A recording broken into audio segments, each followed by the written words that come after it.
dengan topik politik pertanahan dalam Islam. Jadi banyak hal yang memang pada saat ini banyak persengketaan, permasalahan kaitan dengan masalah pertanahan atau istilah agraria di kita. Dan ternyata kalau kita bisa melihat ya bahwa bagaimana sistem ekonomi Islam telah memberikan sebuah aturan yang khas ya berkaitan dengan masalah pertanahan dalam Islam tersebut.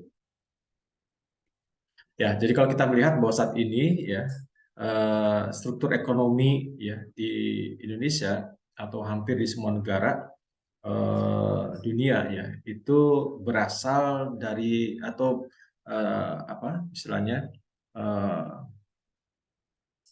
struktur ekonominya dibangun dari sektor pertanian ya baru kemudian ke industri dan sebagainya. Ini terlihat dari tahun 60 ya bagaimana kita lihat ya khusus Indonesia ini ya masih dominan ya di atas 50% ya sementara industri ya kalau kita melihat di sini ya itu kemudian eh, jasa ya mas saya ya.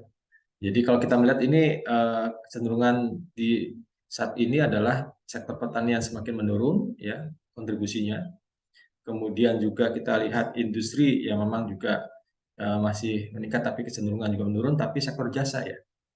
Ini juga hampir terjadi pada negara-negara maju ya. Jadi bagaimana negara-negara maju dulu juga berbasis pada pertanian, kemudian bergeser pada industri, industri kemudian meski mungkin masih dominan, tapi trennya menurun. Yang trennya meningkat adalah sektor jasa. Jadi ini tentu sektor pertanian sebagai primadona komoditas ekonomi ya diharapkan akan memberikan kesejahteraan bagi petani Indonesia. Namun permasalahan yang tadi disampaikan ya, bahwa penguasaan lahan ya pertanian ini semakin menyempit seiring dengan berubahnya alih fungsi ya yang kemudian kita lihat bahwa dalam hal ini ya di mana pertanian ini saat ini sudah mulai lambat tapi pasti kemudian lahan ini berubah ya dari mulai sektor infrastruktur umum itu entah itu jadi bendungan ya banyak desa-desa yang kemudian ditenggelamkan lah istilahnya kalau tidak pembangunan waduk, kemudian juga sektor industri, kemudian jalan tol ya apalagi sekarang tol banyak sekali digenjot untuk infrastruktur ya dalam masa Jokowi ini. Belum lagi kemudian lahan pertanian yang berubah menjadi perkebunan industri sawit di Sumatera dan sebagainya ya belum juga untuk fasilitas apa namanya olahraga ya seperti golf dan sebagainya dan juga perumahan. Jadi fungsi utama pertanian ini kemudian mulai dialihkan ya atau mungkin diganti. Sementara kalau kita melihat saudara sekalian ya tadi sempat disinggung juga bahwa masalah agraria ini masalah yang pelik ya artinya banyak sekali terjadi kerusuhan-kerusuhan ya karena ada upaya-upaya untuk mengambil tanah kepemilikan masyarakat atau rakyat ya. Jadi ini kalau kita melihat dari sisi petani saja yang memang mereka punya lahan dan sebagainya, tapi satu sisi dihadapkan pada permasalahan pupuk ya, kemudian pestisida dan sebagainya. Belum lagi ketika kemunculan dari keran impor beras khususnya, walaupun kemarin 3 tahun terakhir katanya pemerintah tidak mengimpor, tapi sebelum-sebelumnya adalah bagaimana beras impor itu membanjiri beras dalam negeri. Sementara kalau kita melihat juga reformasi undang-undang agraria kita ya dalam berkaitan masalah fungsi sosial, batas maksimum kepemilikan, ya dan kemudian kepemilikan lahan yang terhenti, monopoli dan sebagainya juga masih hal yang dipermasalahkan. Nah, kemudian masalah ketidakadilan dan ketidakimbangan inilah yang paling kita melihat sengketa-sengketa pertanahan di masyarakat, misalnya ketika perkebunan dan sebagainya yang mengambil alih tanah rakyat dan sebagainya.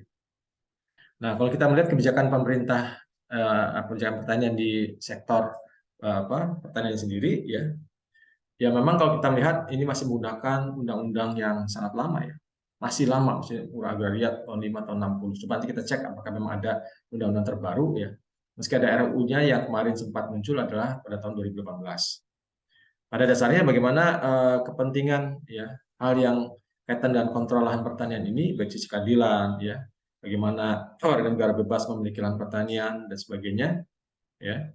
Tapi kalau kemudian masalah kebebasan kontrol pertanian ini tentu memiliki konsekuensi kan ya Artinya bagaimana kemudian munculnya persaingan bebas, ya. Kalau kemudian tanpa dibatasi, ya siapa yang punya uang atau yang punya finansial, maka dia sebanyak-banyaknya ya, dengan juragan tanah seperti ya. Kemudian sehingga akan terjadi ketidakseimbangan dari pemilikan lahan pertanian. Ya. Kemudian yang dirugikan tentu adalah petani gurem ya. Jadi petani gurem ini petani yang tidak memiliki atau memiliki sedikit ya lahan dari pertanian itu sendiri ya. Nah, pada akhirnya yang dikhawatirkan banyak petani kehilangan kepemilikan lahan, justru mereka akan menjadi buruh tani. Jadi ini akan munculnya feodalisme ya, jadi kayak masa penjajahan. Ya, artinya petani yang harusnya mendapatkan kesejahteraan, tapi mereka hanya sebagai buruh petani saja. Nah, hal-hal lain kalau kita melihat, saudara, undang-undang yang kita lihat ya bahwa kita akui bahwa produk undang-undang ini siapa yang diuntungkan, ya. Maka kita melihat dari sisi beberapa undang-undang yang bisa menimbulkan sengketa pertanahan, ya tentang hutanan, ya. Jadi ketika bagaimana masyarakat diberikan hak atau tidak dalam menggarap lahan hutan, ya, itu bukan hutan yang hutan lindung gitu tentu ya, ada hutan-hutan yang bisa secara produktif, ini undang-undang perkebunan, ya pengelolaan wilayah pesisir dan pulau kecil ini yang kemudian kita lihat juga banyak pulau-pulau yang dijual kepada swasta dan asing, ya. Belum lagi undang-undang minerba dan batubara yang dimana kalau kemudian di sana ditemukan di tengah-tengah lahan masyarakat, gimana tuh dampaknya, ya seperti itu. Nah, sejumlah pertanyaan berkaitan masalah undang-undang pengadaan lahan dan untuk pembangunan ini ya, karena bagaimanapun kita melihat misalkan adanya keterlibatan ASEAN Development Bank ya, ada penguatan liberalisasi public private partnership. Jadi ini artinya proyek-proyek yang didanai yang melibatkan swasta begitu ya. Nah, kemudian masalah pengertian kepentingan umum ini seperti apa ya. Sehingga jangan sampai dengan dalih kepentingan umum kemudian tanah rakyat dikorbankan. Ya misalkan tol ya, masyarakat masih belum setuju, tapi mengatakan bahwa ini kepentingan umum, maka harus dijual atau harus kemudian tunduk terhadap tersebut ya. Ya, kemudian lagi kalau kita melihat adalah menampung aspirasi swasta yang berkaitan dengan pembangunan infrastruktur ya, yang sifatnya fasilitas umum. Nah, kemudian yang lain yang jadi permasalahan misalnya ganti rugi ya. Jadi memang ya namanya ganti rugi pasti akan menyampaikan namanya juga ganti rugi bukan ganti untung ya. Karena situ ya kemudian akan tidak sesuai dengan harapan ya dari si pemilik tanah itu sendiri. Nah, hal yang penting berkaitan masalah pertanian ini kan berkaitan masalah ketahanan pangan ya.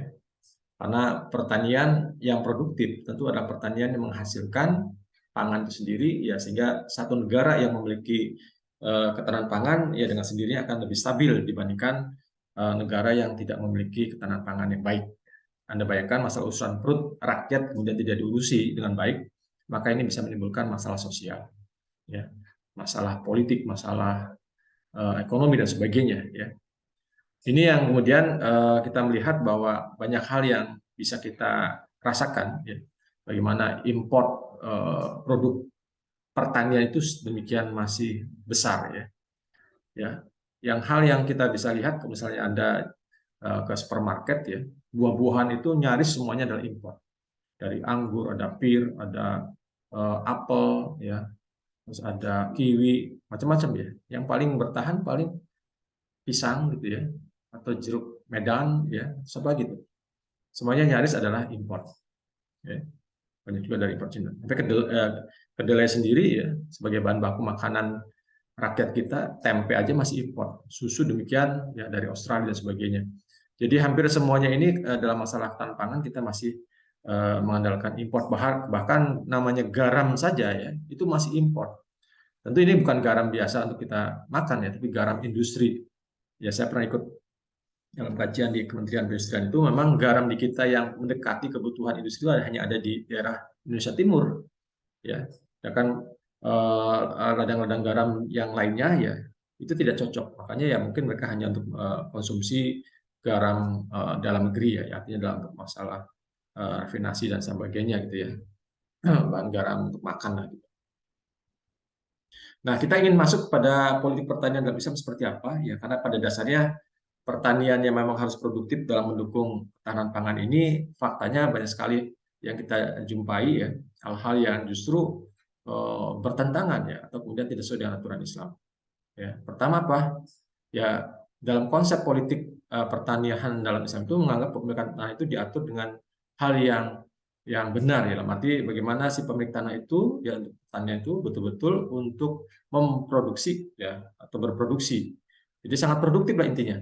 Ya, tidak dibiarkan atau terlantar. Kemudian Islam sudah tegas menolak sistem pemerataan penguasaan tanah ya, sama rata sama rasa atau mungkin dalam reformasi atau mungkin dalam pandangan sosialis ya. Ya. Namun Islam juga tidak mengizinkan kepemilikan tanah itu berlebihan di luar kemampuan dalam mengelolanya. Jadi ya seperti dalam kapitalis ya, sebanyak-banyaknya dia punya uang, maka sebanyak-banyaknya dia punya mampu untuk membeli tanah seluas-luasnya. Ya sesuatu kemudian ternyata tidak mampu menggarap, ya ini juga nggak bisa ya, nggak boleh seperti itu. Sebagaimana ketika sahabat Rasulullah Bilal diberikan lahan ladang gitu ya, yang sangat luas oleh Khalifah Umar, ditanya mana tanah yang kau mampu garap, maka sisanya diambil alih oleh negara. Ya, jadi bukan sebanyak-banyaknya. Nah, demikian juga dalam masalah pertanahan dalam sistem ekonomi Islam juga memiliki karakter yang khas. Ya, tentu berbeda dalam sistem kapitalis maupun sistem sosialis. Nah, apa saja yang kemudian ada di dalamnya? Yang pertama adalah menghidupkan tanah mati. Ya. Jadi menghidupkan tanah mati ini artinya tanah yang memang tidak memiliki tanda-tanda atau ciri-ciri kepemilikan. Apa ciri-ciri kepemilikan yang pada umumnya? Ya misalnya patok, ya patok kan kalau namanya tanah yang sudah punya itu bisa ada patoknya, atau ada pagar gitu ya, atau ada tanda-tanda misalnya pohon mana yang jadikan kalau di kampung itu bisa begitu ya, ini ada pohon apa namanya duren gitu, ini sampai ujung sana ada pohon apa namanya mangga misalkan, ya. Nah kalau tidak ada ya, selama tidak ada yang merasa memiliki maka boleh seorang memakmurkan artinya mengolah tanah tadi menjadi miliknya. Jadi hadis riwayat Ahmad ya. Ini juga sama, siapa saja yang memagari sebidang tanah, artinya dia kemudian dari tanah mati tadi, kemudian dipagari, maka tanah itu menjadi miliknya. Ya, siapa saja yang tak menghidupkan sebidang tanah mati, maka tanah itu menjadi. Jadi banyak riwayat Abu Dawud, Tirmizi, Ahmad ini menjelaskan kebolehan untuk menghidupkan tanah mati ya. Di tanah yang memang tidak diketahui siapa pemiliknya, itu dibolehkan. Kemudian yang kedua, hukum larangan mentelantarkan. Nah ini, ya, karena pada dasarnya pada saat dalam sistem kapitalis saat ini, saudara, ya, seolah bahwa investasi tanah itu sah-sah saja ya, tanah pertanian ya. Karena memang sifatnya semakin lama tanah itu semakin mahal. Ya beda dengan kendaraan. Kendaraan semakin tua, semakin lama semakin turun harganya ya kalau tanah itu semakin mahal. Tapi ketika mereka punya tanah pertanian, tapi kemudian tidak dikelola lebih dari 3 tahun, nah ini dari riwayat hadis riwayat Baihaqi ini, ya maka negara kemudian bisa mengambil gitu, ya, dan memberikan kepada siapa yang membutuhkan. Ini dalam beberapa hadis sama ya. Jadi dalam hal ini negara akan memaksa pemilik tanah pertanian tadi untuk mengelola mereka secara optimal. Kalau tidak mampu, ya baru kemudian negara mengambil hak kepemilikan tadi. Jadi terbayang ini memiliki catatan apa ya, kemudian sistem kalau kita BPN di Badan Pertanahan Nasional gitu ya, yang rapih, dikontrol tiap tahun ini tanah dibiarkan nggak, ditelantarkan nggak, tahun depannya dikontrol lagi. Apabila dalam catatan negara kemudian itu 3 tahun berturut-turut ya 3 tahun itu kemudian setiap tahunnya tidak dikelola maka diambil alih dan diberikan kepada siapa yang membutuhkan dan mampu mengelolanya gitu. Jangan sampai kemudian diberikan nggak mampu lagi kelola ya. Nah ini yang kedua ya. Dan yang ketiga ya kita lihat adalah larangan penyewa lahan untuk pertanian.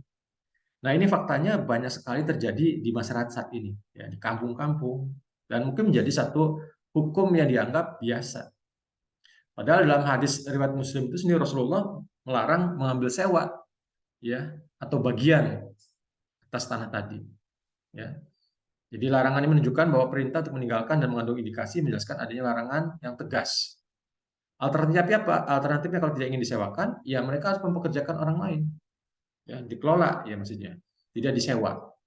Kan kalau secara ekonomi mungkin lebih praktis. Saya punya tanah saya kok gitu ya. Saya sewakan ya sah-sah saja. Tapi dalam Islam tidak. Ya, artinya memang dalam pertanian ini khusus ya. Ya maka di sini larangan menyewakan ini hanya berlaku untuk lahan pertanian, saudara ya. Jadi kalau kita punya lahan kemudian menjadi kalau di kota-kota misalnya di lahan parkir jadi ruko, gimana disewakan? Boleh, karena sudah beralih fungsi, ya artinya bukan sebagai lahan pertanian tapi lahan kos-kosan, lahan lapangan gitu ya. Kan ada di Jakarta itu punya kendaraan tapi tidak punya garasi gitu ya. Kalau ada yang punya lahan lebih luas kemudian disewakan itu boleh. Ya. Nah, karena kita melihat dari sisi lain Khalifah Umar juga ya memerintahkan ya bahkan mengontrol ya untuk kemudian taat itu tidak lebih ini menjadikan isma sahabat ya. Jadi di mana Khalifah Umar itu melakukan kebijakan dan dibiarkan atau didiamkan oleh para sahabat, maka itulah menjadikan hukum syara dalam masalah kepemilikan lahan pertanian. Ya, ini juga sama seperti tadi ya, Amirul Mukminin ya Umar bin Khattab pernah meminta pada Bilal ya untuk apa namanya mengambil alih lahan yang telah diberikan Rasulullah ketika Bilal tidak mampu ya menggarapnya. Ya, jadi artinya kalau tidak mampu berarti ada sebagian yang idle ya atau yang nganggur gitu, atau yang tidak tergarap gitu ya. Nah, dengan tiga politik tadi ya, pertama adalah menghidupkan tanah mati, kemudian yang kedua adalah larangan menelantarkan tanah lebih dari 3 tahun, kemudian yang ketiga adalah larangan untuk menyewakan, maka ini menjadikan lahan pertanian itu selalu produktif. Konsekuensinya apa? Tentu adalah meningkatnya produk pertanian. Tidak ada lahan yang menganggur, ya, tidak ada lahan kosong, ya, semuanya produktif, ya, ditanami, ya, dan sebagainya. Ya, terlepas nanti mau ditanami apa, misalnya ada kan istilah kita diversifikasi, ya, tidak hanya cukup untuk padi saja, misalnya dengan palawija, atau sekarang lagi tren atasnya padi, nanti air, misalnya air yang agak banyak kemudian diberikan perikanan, begitu ya, atau tumpang sari mungkin kita pernah dengar ya, itu masalah silakan saja, itu masalah teknis ya. Yang kedua, ketika adanya larangan menyewakan lahan pertanian, ya ini akan memperkecil ya atau menghilangkan adanya keserakahan dari si kepemilik tadi. Ya mungkin tadi dalam pikiran mereka saya yang punya tanah, saya mau sewakan mau apa, ya terserah. Ini nggak bisa. Jadi ini kan bisa saja dia makin banyak punya tanah, kemudian dia banyak sewakan kan gitu ya. Ini sekali lagi untuk lahan pertanian ya, sehingga ini kesetaraan ekonomi di bidang pertanian ini akan terwujud. Ya. Nah, sehingga demikian ya dari aspek kepemilikan ya bagaimana dengan cara pengelolaan tadi, maka dengan jelas ya aturan-aturan yang Allah berikan atau dalam ini Islam atur itu ya dalam batasan pengelolaan lahan pertanian itu sangat sangat jelas ya. Artinya saudara bahwa Allah Subhanahu wa taala memaksa seorang untuk menangani sendiri dalam mengelola tanahnya. Ya tidak disewakan, kalau disewakan yang tadi ya, dia nggak mau tapi dia nggak mau mempekerjakan dirinya ya menyewakan bagi orang lain. Dan ini tentu memotivasi agar si pemilik tanah itu produktif ya menanami tanahnya dengan alat-alatnya, dengan benihnya, dengan hewannya, misalnya kalau ya, sekarang mungkin tidak zamannya lagi ya, mungkin pada masa dulu pakai kerbau ya untuk membajak, sekarang sudah traktor sudah semakin maju ya, bahkan panen saja sekarang sudah tidak pakai arit atau main di kebugan gitu ya. Sekarang udah pakai seperti traktor yang langsung dipotong hanya hitungan setengah jam itu beres gitu. Kalau dengan kerja manusia itu bisa dikerjakan bisa 2 hari dan sebagainya. Ya. Dan dengan demikian ya akan terjadi juga mempekerjakan para pekerja ya. Artinya ketika mereka memproduktifkan lahan pertaniannya ya mempekerjakan orang ya. Sehingga itulah tadi petani buruh sendiri ya kalaupun tidak ya itu bisa kemudian mendapatkan pekerjaan yang ada gitu. Ya, baik, barang hal itu beberapa hal yang menarik ya, karena ini terus terang saja saya sampaikan bahwa ini jarang sekali kemudian diketahui ya. Bahkan karena kita menggunakan sistem agraria yang bersumber dari hukum-hukum Belanda begitu ya. Jangan dikira bahwa meski Belanda sudah tidak menjajah Indonesia, tapi hukum-hukum agrar itu ada hukum-hukum yang masih digunakan ya undang-undangnya dalam